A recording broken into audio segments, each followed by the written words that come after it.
বিশিষ্ট কবি ও সাহিত্যিকদের হাত দিয়ে শঙ্খমেলা সাহিত্য পত্রিকার আনুষ্ঠানিক সূচনা হলো রবিবার কলকাতার বিপ্লবী লীলা রায় সভাঘরে। অতিথিদের মধ্যে উপস্থিত ছিলেন কবি ব্রত চক্রবর্তী, বৈজয়ন্ত রাহা, আশিস বন্দ্যোপাধ্যায়, শক্তিশঙ্কর সামন্ত, জহর মিশ্র, তপন কাজী, চিত্র পরিচালক দুর্গাদাস বন্দ্যোপাধ্যায় প্রমুখ। সাহিত্য ও সাংস্কৃতিক অনুষ্ঠান সভাটিকে প্রাণবন্ত করে তোলে।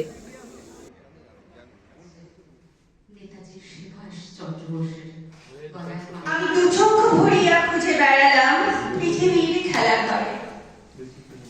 আমি হৃদয়ের কাছে হৃদয় চাইলাম, হৃদয়ের দ্বারে দ্বারে। শূন্য হৃদয়, ফাঁকা নেই আজ, নেই কোনো দরবারে। সকল গুণীজনকে আমার অন্তরের অন্তঃস্থল থেকে শ্রদ্ধা এবং সকল শঙ্খমেলার সহযাত্রীদের জানাই হার্দিক শুভকামনা। এই পত্রিকাটি মূলত পৃথিবীর সমস্ত স্বাধীনতাকামী মুক্তিযোদ্ধার উদ্দেশ্যে সমর্পিত। এই পত্রিকা মূলত আমার ভাবনা, লিচু পাতায় বসে থাকা ছোট পাখি উল্কা তার শিশু দিয়ে যায়। তোমায় বলে রাখি, রাবিশ পিরিয়ডসরাও দলে নিচ্ছে কোথাও আমায়। স্বর বদলে দেবে, দূরে শুনতে পায়।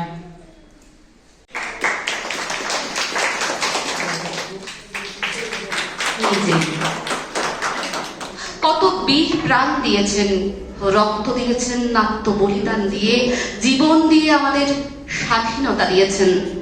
তাদের উদ্দেশ্যে আমাদের প্রণাম। বন্দে মাতরম।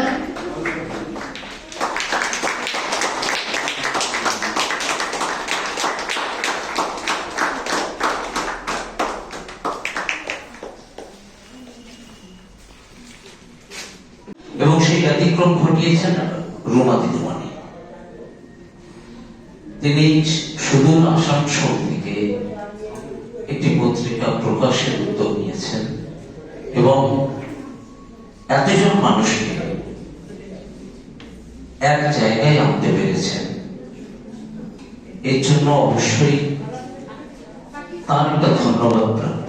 লক্ষ্য করছি পত্রিকা অনেক হচ্ছে এবং সেই পত্রিকার গুণগত মান বিচার হচ্ছে না। অনেক সময় যেটা হচ্ছে যে অর্থ নেওয়া হচ্ছে, তার বিনিময়ে মঞ্চে বসার জায়গা দেওয়া হচ্ছে, তার বিনিময়ে তাকে মানপত্র দেওয়া হচ্ছে।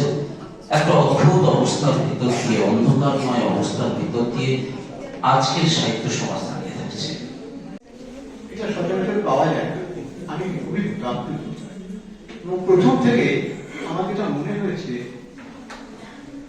যে এই যে পত্রিকার উদ্বোধন হলো, এটা চললো, এই ধারাবাহিকতা বজায় থাকুক, এটা আমি ঈশ্বরের কাছে কামনা করছি। সে কথাগুলো আপনাদের প্রত্যেকের জন্যই বোধহয় প্রাসঙ্গিক হবে, কারণ আপনারা প্রত্যেকেই লেখা মানে সাহিত্য জগতের সঙ্গে যুক্ত, শিল্পের সাথে যুক্ত।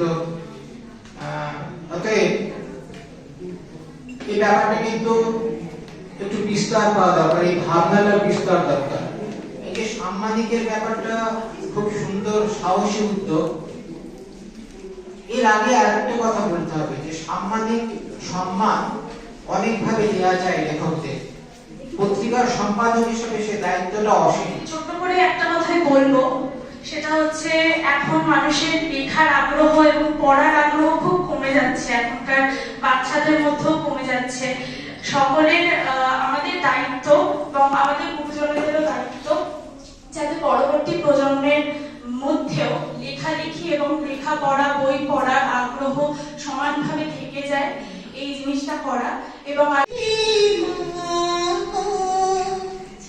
তাদের ভর করিস মোদের করিস দাসী, একবার বিদায় দে মা, ঘুরে আসি। এতক্ষণ এতক্ষণ গান শুনলাম,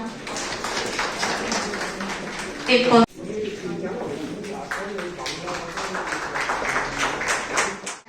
শান্ত দাঁড়ায়।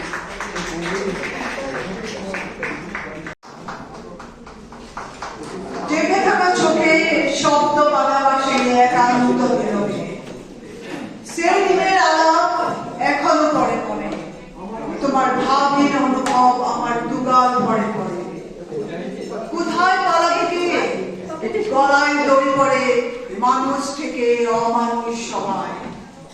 ধরতে গেলে অতল ফুলে সামনে দাঁড়ায় নীরবতা। কার হাতে হাত রাখবো তবে? সবটুকু আজ দেব কাকে?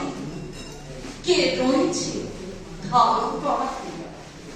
গঙ্গায় আমার মা,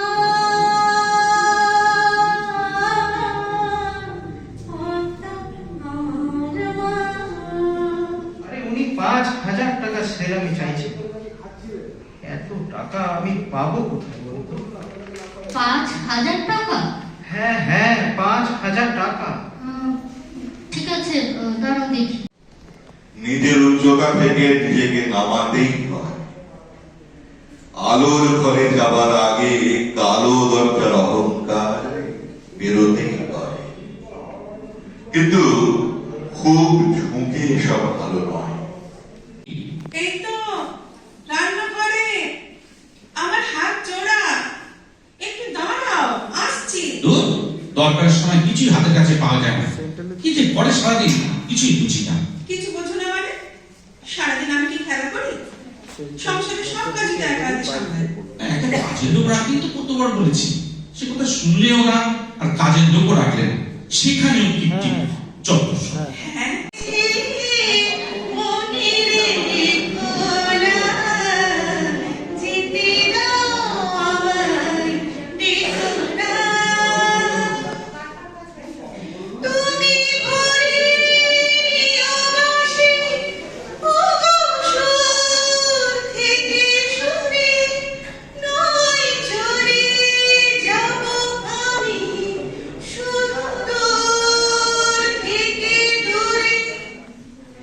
আর কি দাঁড়াবে?